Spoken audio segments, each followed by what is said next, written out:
Welcome to the third instalment in the Medicine Through Time series. Today's video is going to explore the different treatments that were used in the medieval period. For your notes, it's best to divide treatments up into three separate and distinct categories. First, we have the religious and supernatural treatments. Secondly, we have humoral remedies or humoral treatments.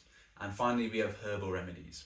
Let's start with religious and supernatural treatments. As we saw in video 1, the primary explanation that people used for disease and illness was that it was sent as a punishment from God. It therefore makes a lot of sense that the primary treatment that they would use was religious ones. Alongside prayer, which was obviously available to everybody, people would also go on pilgrimages. So these are religious journeys to visit holy tombs and holy relics. They would also fast, which means to go without food and water. Some also believed that God had sent disease to purge the soul. And for those religious people, they decided actually that no treatment should be administered at all. And that actually suffering was part of God's plan. Alongside religious treatments, people also relied on supernatural treatments. Now, the first of which the church did not approve of, but many people relied on wearing amulets and charms to guard off against evil spirits, essentially.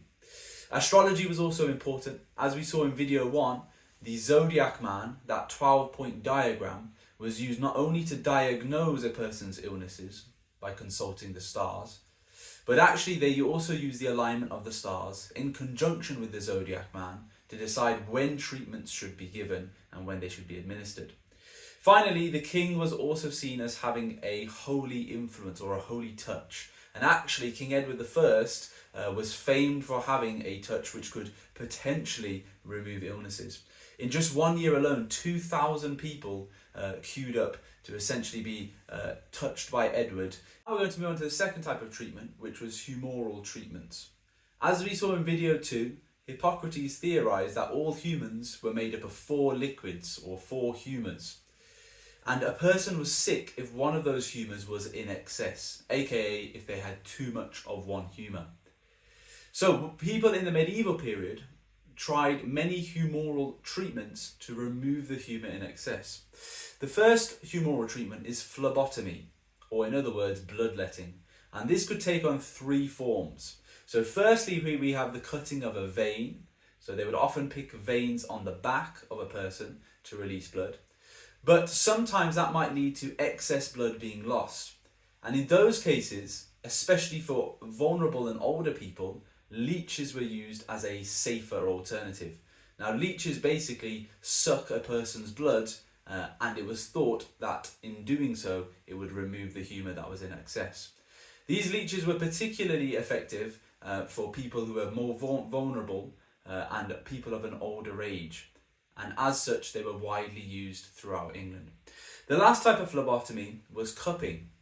This was often used on women and children, and it involved the barber surgeon making an incision on a person's back and then applying a heated cup.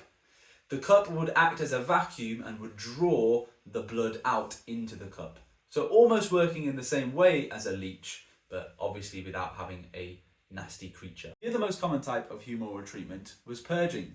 Now, purging involved 3 different methods. Firstly, we have the use of emetics. These are substances which would induce a patient to vomit. It was thought that excess vomiting would remove the humour that the patient had too much of. Apothecaries would often provide a patient with a poison called black hellebore, and this sent the patient into a massive vomiting spree to remove that excess humour. The second type of purging was the use of laxatives. Now, laxatives simply just basically make you need to go to the toilet.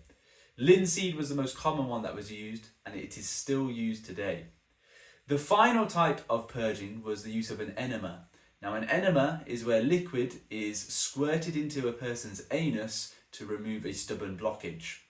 That was used as a last resort if the other 2 methods. The last type of remedy or treatment that you need to know for the exam was the use of herbal remedies. Now, many herbs were used, from aloe vera to mint to chamomile, but there are a few specific examples that you need to be aware of for the exam. Firstly, we have theriaca, which involves 70 ingredients sourced from different countries. Most of them were spices. Theriaca was first used by Galen in ancient Roman times, and it persisted until medieval England, where it was used against a variety of different illnesses and ailments. In bathing, herbs were used widely as well, so many public baths and also private baths throughout England. People were told to mix in mallow and violets into the water if they were suffering from bladder stones, for example. And then finally, the people of medieval England relied heavily on garlic as a natural antiseptic. So garlic was often used after surgeries to help clean wounds, obviously with very little success. And also the use of lavender, which was thought to help a person to sleep. So that concludes this video, which has covered the different medieval treatments. I'll see you in the next video where we're going to be covering the different preventative methods